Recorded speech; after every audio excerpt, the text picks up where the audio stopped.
Hello everyone, it is Mr. Pope here, and today we will be discussing a book on Warren Harding by John Dean. And yes, I do mean that John Dean, who served as the White House counsel under the Nixon administration from 1970 to 1973, and who would later testify against the administration in Congress. Now for context, Warren Harding was our 29th president who served from 1921 to 1923 and had been elected in the 1920 election in the aftermath of World War I. Now, Harding does not have a good reputation among historians and politicians and in general, and that's for several reasons. Now, in his book, Dean tries vigorously to try and defend Harding, and I think while he makes a few convincing arguments, I don't think he ever rises above the fact that Harding is at best a bottom tier president, and I'll explain that.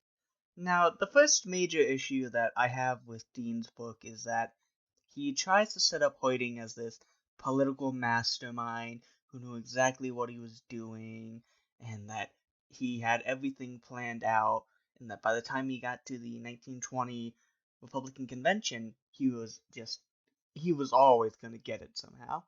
And I disagree with this assessment for several reasons. Now, I think Harding was a skilled politician, and he certainly was a likable guy, and I think he did himself a lot of favors by not making that many enemies. But Harding was also banking his campaign on one issue, the fact that he was expecting, and many others, was a deadlock convention, and he banked his idea on the idea that he would be the compromise candidate who got selected. Now, he did do a good job of getting a lot of delegates, the needed amount of delegates, to say, to agree to be his second, third, fourth choice, and that is then what ended up helping him get the nomination. And I think that acted as though that's some great political move when you're banking on the fact that no one else is really going to be able to get what they need. You are understanding that you're no one's first choice, and I don't think that that plays Harding up as some mastermind that Dean thinks he is. Now, I do think it was a smart play on Harding's part to try and become the compromise candidate and to line up those delegates, but I think Dean very much so overplays that, and that is somewhat of a discredit to his argument. Now, the biggest reason that Harding tends to get this view as this corrupt, incompetent politician is because of the fact that several of his appointees were not very good. And that comes down to Albert Fall, the Attorney General Daugherty, and Forbes. Now, these men, at the very least, were involved with some sort of shady business that was not good and they should not have been doing. To what full extent it was, it can be hard to say because the only one who was convicted was Albert Fall, and even the two men who had been accused of bribing him were found not guilty. That doesn't necessarily mean they didn't do it, it just means the case may not have been the strongest. But there was very much so something corrupt with the way Albert Fall was running things and the way that Charles Forbes was running things with the Veterans Bureau and how he was selling off government supplies. And that's just bad, no matter how you look at it, you know. And those things in particular tend to give Harding this air of corruption. Now, the problem is that we don't particularly know how much Harding knew, when he knew it, and what exactly he was going to do to put a stop to it, because he didn't particularly seem to know exactly what was going on, but when he found out about it, he did let Forbes resign and then kind of go off to Europe. Now, the argument was that, well, he didn't have any evidence of criminality, but there were serious allegations of corruption and how things were being run, and many weak excuses by Forbes. And in the way that Harding handled that, letting him resign and go off to Europe and just kind of scuttling off, wasn't good, and he should have immediately found some sort of way to set up an investigation, to inform Congress, and to make sure that the right thing was done so that we could figure out what happened.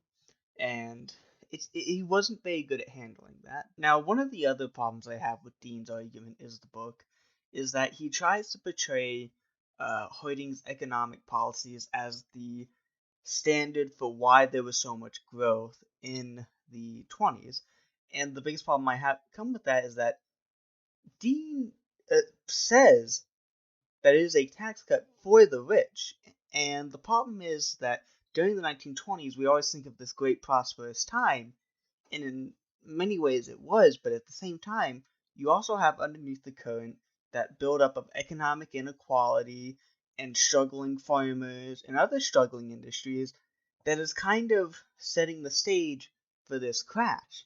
So I think that a lot of people tend to forget that Harding and Coolidge are a lot more responsible for the Great Depression than we like to think. Now, I don't think it's fair to completely throw blame at them and say they caused it. But I also don't think they should get that much, credit for the economic prosperity, because they really didn't do a lot aside from cut taxes for the rich, and it really mainly did end up kind of benefiting them. Now, Harding did make good strides in trying to reduce the budget, but I also have a problem with the fact that when it came time to debate the pensions bill for soldiers from World War One, he was very much so opposed to that. Yes, in a principled sense, but he was opposing this pension bill, and one of the arguments Dean makes on Harding is that he opposed the bill because there was the program that was doing vocational and job training for disabled soldiers, and I don't like that argument. I think it's very bad because World War One soldiers and soldiers in general don't tend to get what we promised them a lot of the time in terms of bonuses and at that time pay and what we were supposed to give them. And I think it's a very weak argument, and they say it would be pilfering on the treasury, and that if we take this, we're making all Americans pay for 5 million, but at the same time, all Americans benefited from the actions of American soldiers in World War One. And that's just a fact that when it is something like that, we do benefit because of what the soldiers have done. And I don't particularly like how they treated that issue, and I don't think this is a simple issue of politicians supporting bonuses because it was popular. I think giving the bonuses was the right thing to do, and I think Harding should have done it. I can respect his argument on principle against it, but I still do not like it, and that is a problem. Now, I also want to take this point, though, because I do want to give some praise to Harding on areas where I thought he did particularly well. First, I think that him speaking out against lynching and supporting the ideas of civil rights and wanting that to progress was good. I don't think he made that much progress on it, but his speaking out against that like that, he deserves credit for it, and I will give him that. Now, the other area I really wanted to praise him for was in the armistice agreement that he managed to get between several countries to stop the naval arms race. And I do appreciate that because he was very much so trying to prevent another war and understood how costly and how bad it can be when nations are spending all their time trying to build up ships to fight each other and working on that issue. I think that Harding at his best is when he is very much so taking stands like that to do things that will very much so improve people's lives, like getting the armistice agreements and speaking out against lynchings and things like that. And I think Harding is at his worst when he is really refusing to kind of take a stand and do what needs to be done. Now, Harding would die in August of 1923 in San Francisco while coming back from a trip from Alaska, and he at the time was still very popular, very well loved, and it wasn't really until after his death that a lot of these scandals came to light, and that was when his reputation started to get tarnished.